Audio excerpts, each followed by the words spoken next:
Assalamualaikum warahmatullahi wabarakatuh. Perkenalkan, nama saya Febriani Nurhida dengan NIM 3122 dari Prodi Teknik Informatika TI 22A2. Tujuan saya membuat video kali ini ialah untuk menjelaskan apa sih lingkungan basis data itu. Lingkungan basis data sendiri ialah sebuah habitat di mana terdapat basis data untuk bisnis. Dalam lingkungan basis data, pengguna memiliki alat untuk mengakses data. Pengguna melakukan semua tipe pekerjaan dan keperluan mereka bervariasi seperti menggali data, data mining, memodifikasi data, atau berusaha membuat data baru. Masih dalam lingkungan basis data, pengguna tertentu tidak diperbolehkan mengakses data baik secara fisik maupun logis. Lalu, apa saja komponen basis data? Yang pertama ada pemakai atau user, ialah para pemakai database. Lalu ada perangkat keras atau hardware, berupa komputer, memori, storage atau hard disk, peripheral, dan lain-lain. Lalu ada operating system atau sistem operasi, ialah program yang menjalankan sistem komputer, mengendalikan resource komputer, dan melakukan berbagai operasi dasar sistem komputer.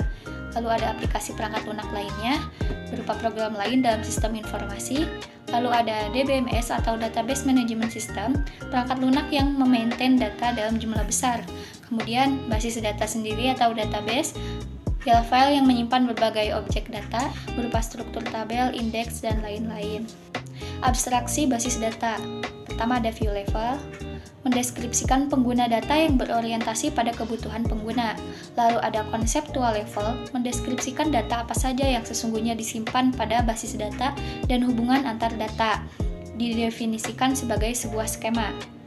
Lalu ada physical level, menunjukkan bagaimana representasi fisik dari penyimpanan data sebagai teks, angka, atau himpunan bit. Lalu selanjutnya ada arsitektur basis data, berupa lapisan eksternal, lapisan yang berkenaan dengan apa yang kelihatan bagi para pemakai akhir, end user. Lalu ada lapisan konseptual, menjelaskan tentang data yang tersimpan dalam database dan relasi antar data tersebut. Yang terakhir, lapisan internal, tempat data disimpan sesuai dengan struktur data dan organisasi file. Mengapa 3 layer abstraksi? Karena yang pertama, semua pengguna dapat mengakses database yang sama. Lalu pengguna tidak tahu detail penyimpanan data secara fisik. Lalu DBA bisa mengubah struktur fisik penyimpanan tanpa mempengaruhi tampilan pada pengguna. Lalu DBA bisa mengubah struktur konseptual database tanpa mempengaruhi semua pengguna. Prinsip data independence adalah salah satu hal yang harus diterapkan di dalam pengelolaan sistem basis data dengan alasan-alasan sebagai berikut. Yang pertama, DBA dapat mengubah isi, lokasi perwujudan dalam organisasi basis data tanpa mengganggu program-program aplikasi yang sudah ada. Kemudian, pabrik atau agen peralatan atau software pengolahan data dapat memperkenalkan produk-produk baru tanpa mengganggu program-program aplikasi yang sudah ada. Yang terakhir, untuk memindahkan perkembangan program-program aplikasi.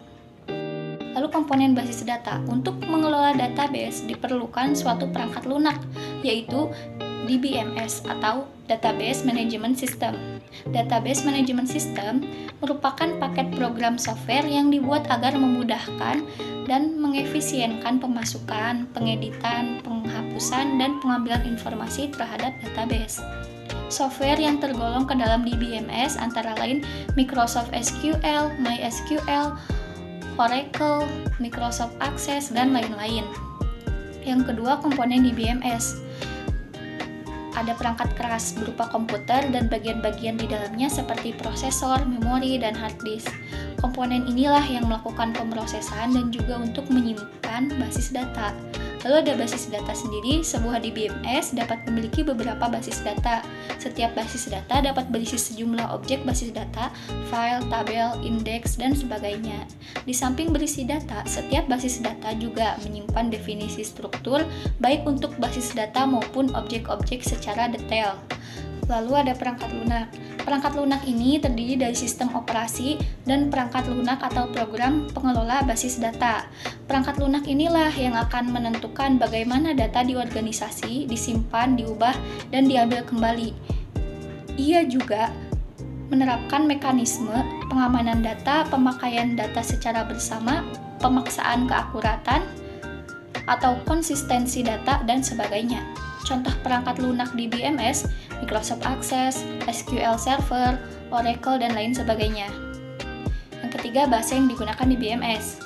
Dalam pembahasan komponen basis data, kita mengenal DBMS, atau Database Management System yang barusan disebut. Sistem ini hanya mengenal bahasa basis data, di mana bahasa basis data merupakan bahasa yang digunakan oleh user untuk berkomunikasi atau berinteraksi dengan DBMS yang bersangkutan. Contoh dari bahasa basis data misalnya SQL, DBase, QL, dan lain sebagainya. Bahasa basis data dipilih dan dipilah ke dalam dua bentuk, yaitu satu, Data Definition Language atau DDL. Dengan bahasa ini kita dapat membuat tabel baru, membuat indeks, mengubah tabel, menentukan struktur penyimpanan tabel, dan sebagainya. Yang kedua ada Data Manipulation Language atau DML. Berguna untuk melakukan manipulasi dan pengambilan data pada suatu basis data, berupa penyisipan atau penambahan data baru atau insert, penghapusan data atau delete, pengubahan data atau update, jenis data manipulation language. Prosedural, mensyaratkan agar pemakai menentukan data apa yang diinginkan serta bagaimana cara mendapatkannya. Yang kedua ada non-prosedural, pemakai menentukan data yang diinginkan tanpa menyebutkan bagaimana cara mendapatkannya.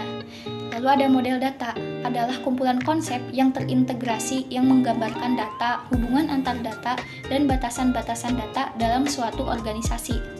Model data terbagi menjadi dua, yaitu satu model data berbasis objek. Beberapa jenis model data berbasis objek ialah entity relationship, semantic, functional, object oriented, dan yang kedua model data berbasis record. Beberapa jenis model data berbasis record ialah relational, hierarchy, dan network. Sekian dari saya, mohon maaf bila masih ada kekurangan. Terima kasih. Assalamualaikum warahmatullahi wabarakatuh.